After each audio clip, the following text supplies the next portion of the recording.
আসসালামু আলাইকুম, কেমন আছেন সবাই? আশা করি সবাই অনেক ভালো আছেন। আলহামদুলিল্লাহ, আপনাদের সকলের দোয়ায় আমি এবং আমার পোষা প্রাণী সবাই ভালো আছে। তো আমি গতকাল রাতে একটা পার্সেল এনেছি। তো পার্সেলটা হচ্ছে যে একজোড়া শর্ট ফেসের। পার্সেলটা এসেছে ঢাকা থেকে। তো পার্সেলটা রাতের বেলায় রিসিভ করছি, যদিও বা রাতের অনেক দেরি হয়ে গিয়েছে, প্রায় 10টা-11টা বাজে এখন, রোড ফাঁকা। তাই পার্সেল রিসিভ করে নিয়েছি। তো যেহেতু গতকাল অনেক রাত হয়ে গিয়েছিল, আমি রাতের কবুতরগুলো দেখাইনি। তো আজকে সকালে কবুতরগুলোকে বাকি কবুতরের সাথে ছেড়ে দিয়েছি। তো কবুতরগুলো আলহামদুলিল্লাহ, কবুতরগুলো একজোড়া ডিমও দিয়েছে। এখন ডিমে বসে কিনা সেটাই দেখার বিষয়। তো এটা হচ্ছে যে শর্ট ফেস, এক পেয়ার শর্ট ফেস। তো আমার এর আগেও আপনারা অবগত আছেন যে এক পেয়ার শর্ট ফেস এনেছিলাম ব্ল্যাক। এই হচ্ছে সেই ব্ল্যাক পেয়ারটা। তো আমি আজকে সকালে আরেকটা পার্সেল আনতে যাচ্ছি, ওইটা হচ্ছে আরেক জোড়া কবুতরের।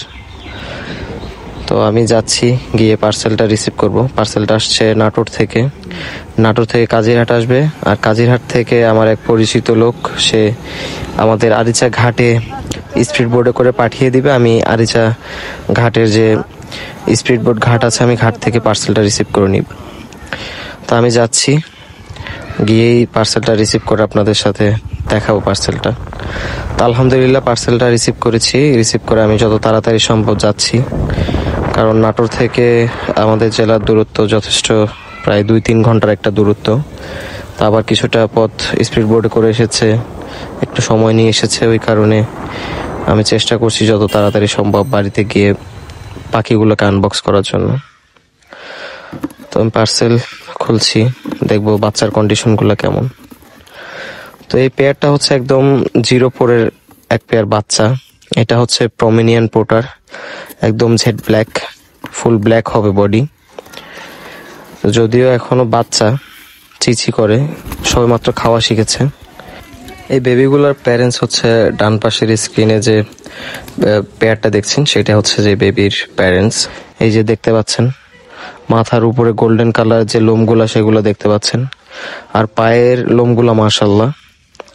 আর এটা হচ্ছে আমার সেই শর্ট ফেস, গতকাল রাতে যেটা এনেছিলাম। তো সবগুলো ছেড়ে দিয়েছি।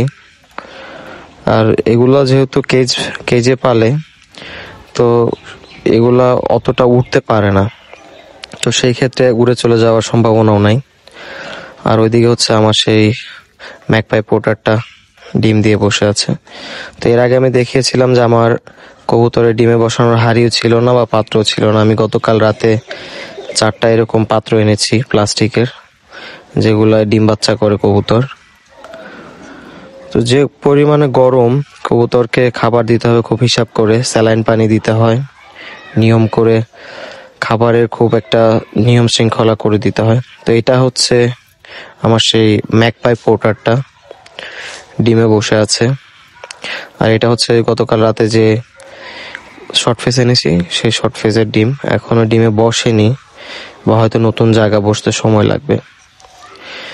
তো এই যে সবগুলো কবুতর আমার একসাথে বাইরে রোদ পোহাচ্ছে, খাবার দাবার খাচ্ছে। মাশাআল্লাহ, এটা দেখার জন্যই এই সবগুলো কবুতর কালেকশন করা, কবুতরের ঘরও রেডি করা। তো সম্পূর্ণ ভিডিও দেখার জন্য আপনাদের অসংখ্য ধন্যবাদ। তো সবাই ভালো থাকবেন, সুস্থ থাকবেন, আর আমার পোষা প্রাণীর জন্য দোয়া করবেন। আসসালামু আলাইকুম।